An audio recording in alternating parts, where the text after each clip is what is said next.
Bom dia, boa tarde, boa noite, vai do horário que você está abrindo mais esse vídeo especial para você, para mim, aonde vamos ouvir mais uma vez um pouquinho das orientações que Deus nos deu através de páginas e páginas de uma palavra viva.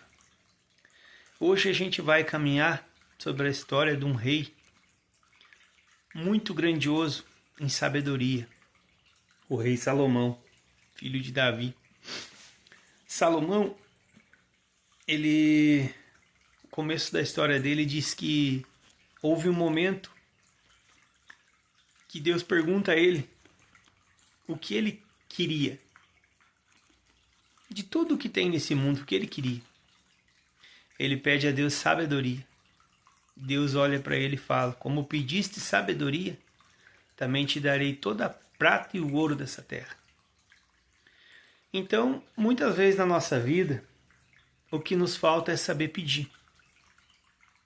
Que a gente pede por uma necessidade, pede por uma causa, pede por tanta coisa, mas talvez a gente esteja pedindo errado. Quando a gente passar a pedir pelo que é certo, a gente vai ver a mão de Deus sobressaindo a nossa vida e fazendo coisas que eram impossíveis para nós realizarmos, mas serão realizadas.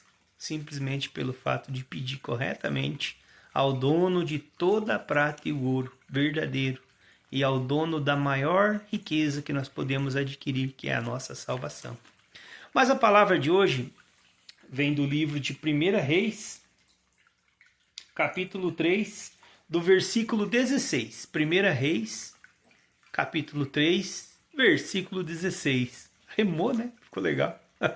Reis 3, 16. Então grava na tua cabecinha, grava no teu coração, vai lá ler para você entender o que Deus está falando. Mas essa pauta acontece com duas mulheres que tiveram um filho próximo e as duas moravam juntas.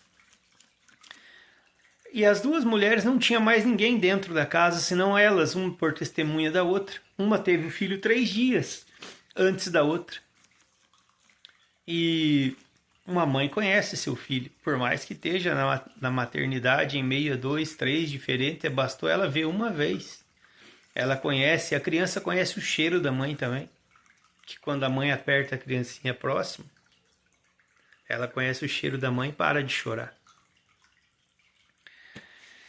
Então aconteceu naquele tempo que uma das mães, por desatenção, no sono pesado, acabou deitando sobre seu filho e sufocou a criança.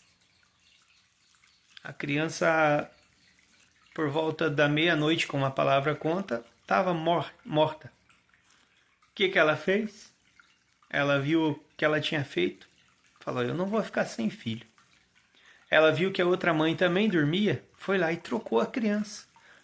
Pegou a criança viva da outra mãe e colocou a criança morta dela na mãe que dormia.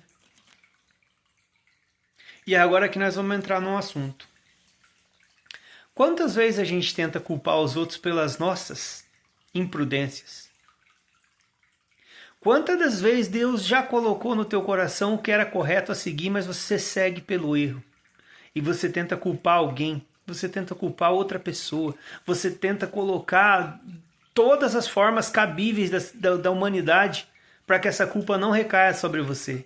Mas entenda uma coisa: a justiça de Deus ninguém cega, o ouvido de Deus ninguém tapa e a boca de Deus ninguém cala.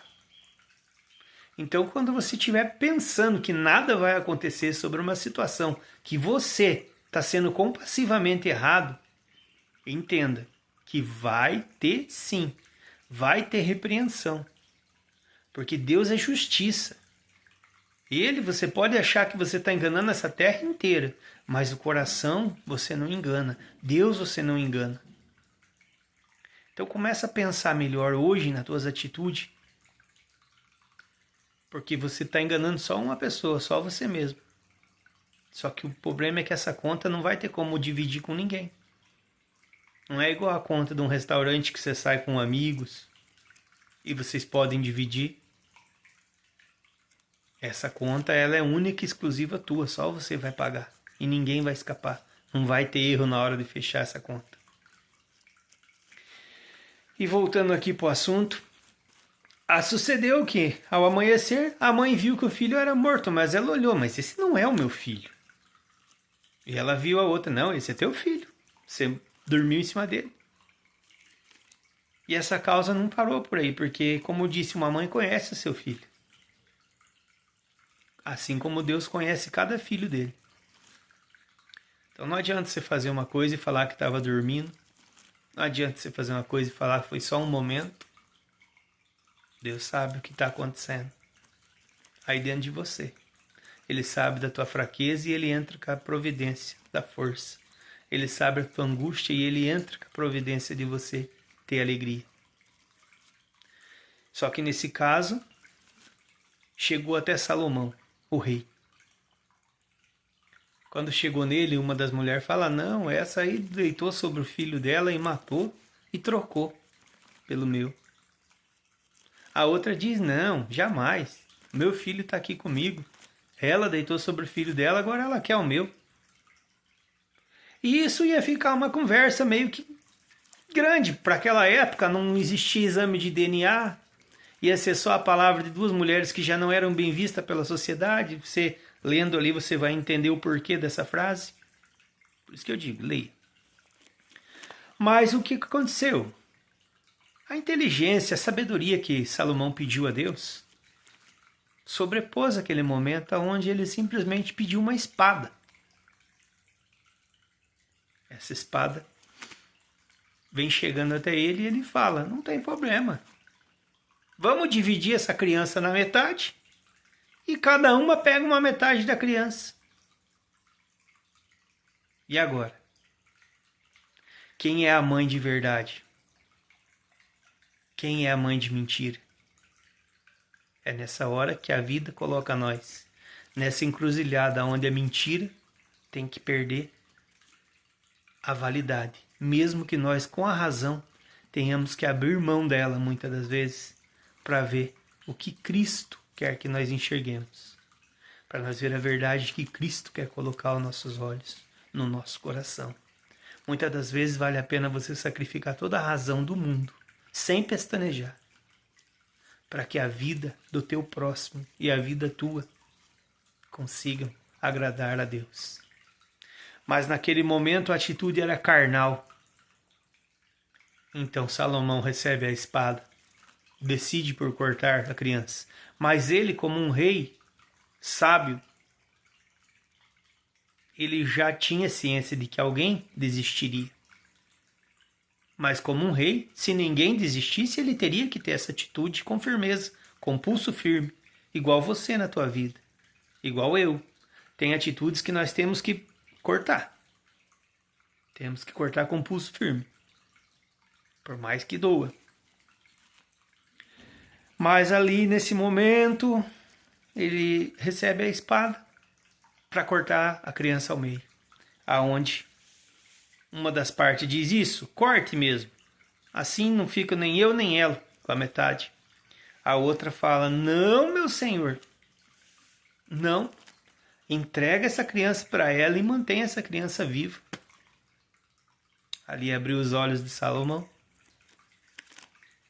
Ele falou, dá a criança para quem mandou ficar com a outra mulher. Que essa verdadeiramente é a mãe, porque se preocupou. Se preocupe mais com a vida tua, se preocupe com a vida do teu próximo. Não espere chegar lá no juiz, o que você pode resolver com palavras aqui. Não espere precisar de provas, o que você pode resolver com carinho e com amor aqui. Não espere a circunstância se agravar a ponto de ter que chegar numa audiência, de ter que chegar nas mãos de alguém que vai decidir. Porque talvez essa pessoa que vai estar lá decidindo, não que ela seja incapaz de olhar a causa corretamente, mas essa pessoa não tem muitas das vezes a sabedoria de Deus. Ela não vai saber como proceder, ela simplesmente vai pegar as páginas do teu processo, as páginas do outro lado, vai ler e alguém vai sair prejudicado ali. Talvez justamente, talvez injustamente. Mas quando você coloca a tua vida, a tua prova, o teu caminho, as tuas páginas na mão de Deus, você nunca vai precisar se preocupar em se mexer com a questão de uma justiça, porque a justiça é dele. A justiça é de Deus. É para o nosso fortalecimento. A justiça de Deus é perfeita. Muitos falam, a justiça tarda, mas não falha. Ela não tarda e também não falha. Ela chega no momento certo, na hora certa. Então, se na tua vida hoje você está tendo uma injustiça, você está se sentindo num quadro onde você está injustiçado, a primeira orientação que eu te digo, entrega na mão do Rei, entrega na mão de Deus. Ele vai tomar todos os caminhos, todas as providências para consecutivamente agradar o teu propósito, o teu coração, que é verdadeiro. Mas não se engane, muitos podem chegar e dizer que não é teu, que não te pertence. Mas pelo menos um, e o único que importa, vai dizer o que é teu e que você merece. É Deus. Confia nele, o mais ele te faz. Tenha um bom dia. Deus abençoe.